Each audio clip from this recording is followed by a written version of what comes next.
Hey champs, today we are going to learn Array.reduce. Now we start let array well and we need to create an array. Okay.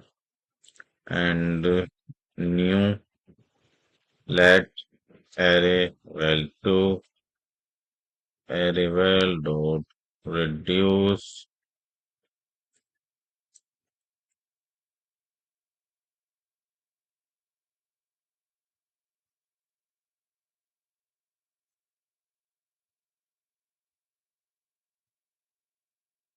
Now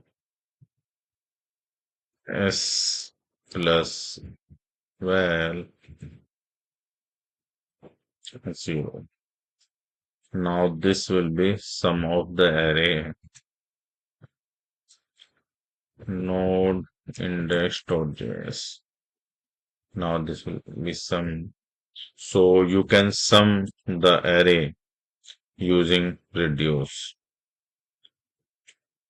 Okay, like this video and subscribe this channel and make sure hit the bell icon. When I upload the video, you will get the notification and share this video with your colleague and friends.